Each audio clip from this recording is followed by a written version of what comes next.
Pawan Kalyan tour రద్దు వెనకాల something ఏదో రీజన్ ఉంది. ఆయన చెప్పడం పర్యటనకి హెలికాప్టర్లు అనుమతి ఇవ్వలేదు, తూర్పుగోదావరి జిల్లాలో అయితే 30 కిలోమీటర్ల దూరంలో ఇచ్చారు, పశ్చిమ గోదావరి జిల్లాలో మేము అడిగిన చోట కాకుండా వేరే చోట ఇస్తామన్నారు. ఇట్లాంటిది ఒక సాకే. ఎందుకంటే అక్కడ ఉన్నటువంటి అధికార యంత్రాలు ముఖ్యమంత్రి ఎక్కడ దిగారో అక్కడే దించడానికి అనుమతించారు. సాధారణంగా ముఖ్యమంత్రికి ప్రభుత్వ ప్రోటోకాల్ ప్రకారం ఉన్నటువంటి ప్లేసెస్ని ఫిక్స్ చేస్తారు. ప్రైవేట్ టూర్స్కి సంబంధించినంత వరకు ప్రైవేట్గా హెలికాప్టర్లు దిగాలంటే కొన్ని ప్లేసెస్ని వీళ్ళు డిసైడ్ చేస్తే అందులో వాళ్ళు ఐడెంటిఫై చేస్తారు.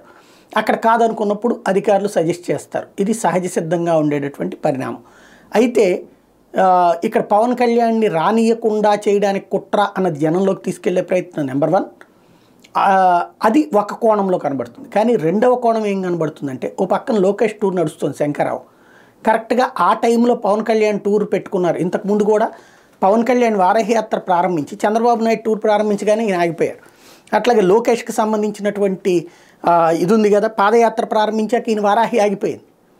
మళ్ళీ మధ్యలో లోకేష్ది బ్రేక్ వచ్చిన టైంలో ఈయన వారాహి యాత్ర సాగింది. మళ్ళీ తర్వాత వచ్చేటప్పటికి లోకేష్ పాదయాత్ర, ఈయన వారాహి యాత్ర ఇక ఆగిపోయింది.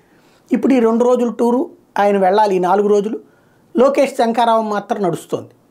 కాబట్టి ఇక్కడే సంథింగ్ ఒక కన్ఫ్యూజన్. అంటే లోకేష్ వాటికి కవరేజ్కి తేడా వస్తుంది కాబట్టి అంటే ఆపారు. ఇది రెండో కోణం. మూడో కోణం మరొకటి ఉంది. పొత్తుల సంగతి ఇంతవరకు తేలలేదు. అటు పక్కన తెలుగుదేశం పార్టీకి సంబంధించిన వాళ్ళు కూడా ఈయన మీటింగులకి రావాలి కదా. తెలుగుదేశం మీటింగులకి అన్నిటికీ జనసేన వాళ్ళు వెళ్తున్నారు. జనసేన వాటికి తెలుగుదేశం వాళ్ళు రావాలంటే ఇప్పుడు అక్కడ ఈయన వెళ్ళే చోట్లను తెలుగుదేశంకి సంబంధించి పోటీపడే అభ్యర్థులు ఉంటారు కదా, ఆ కాంట్రడిక్షన్ వస్తుందని వెళ్ళలేదా? ఎందుకు అంటే పవన్ కళ్యాణ్ యాటిట్యూడ్ తెలిసినటువంటి వాళ్ళు ఆయన్ని ఆపితే మరింత రెచ్చిపోతారు. ఫర్ ఎగ్జాంపుల్ విశాఖపట్నంలో ఆపితే కావాలని 2 రోజులు అక్కడ ఉండి హల్చల్ చేశారు. మొన్న మధ్యన ఆంధ్రప్రదేశ్లో చంద్రబాబు గారిని పరామర్శించడానికని వాళ్ళ పార్టీ వాళ్ళే ముందు పోస్టులు పెట్టారు. ఆయన బయలుదేరి వచ్చాక జగ్గయ్యపేట దగ్గర ఆపేశారు. ఆపేయగానే ఆయన ఆగిపోయారా? నేను అసలు అక్కడికి వెళ్తానని ఎవరు చెప్పారు? చంద్రబాబుని పరామర్శించడానికని ఎవరు చెప్పారు? నేను మా పార్టీ ఆఫీసుకు పోతున్నాను, పార్టీ ఆఫీసులో పని ఉందని చెప్పి కావాలని చెప్పి బై రోడ్డు వచ్చారు. ఎక్కడో జగ్గయ్యపేట నుండి ఇక్కడ దాకా వచ్చిన ఆయన జగ్గయ్యపేటకి పార్టీ కార్యాలయానికి దగ్గరగా 70-80 కిలోమీటర్ల దూరం ఉంటుంది. అంత దూరం బై రోడ్డు వచ్చినటువంటి మనిషి ఇప్పుడు తూర్పుగోదావరి జిల్లాలో 30 కిలోమీటర్లు బై రోడ్డు వెళ్ళలేరా? హెలికాప్టర్ అక్కడ 30 కిలోమీటర్ల దూరంలో అని చెప్తున్నారు వీళ్ళు పెట్టుకునే సభకి దానికి. ఇంకా భారీ కవరేజ్ వస్తుంది. ఎందుకు 30 కిలోమీటర్ల దూరం పవన్ కళ్యాణ్ వస్తూ ఉంటే దారి పొడుగున 2 వైపులా జనసేన కార్యకర్తల నుంచి ప్లస్ సభ దగ్గర భారీ ఎత్తు నుంచి ఉంటే ఆ తీరే వేరు కదా.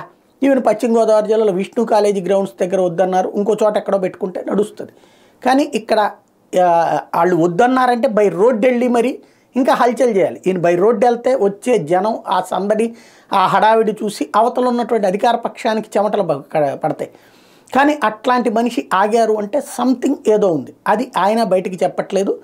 అంతు చిక్కని మిస్టరీ ఏదో ఉంది సంథింగ్.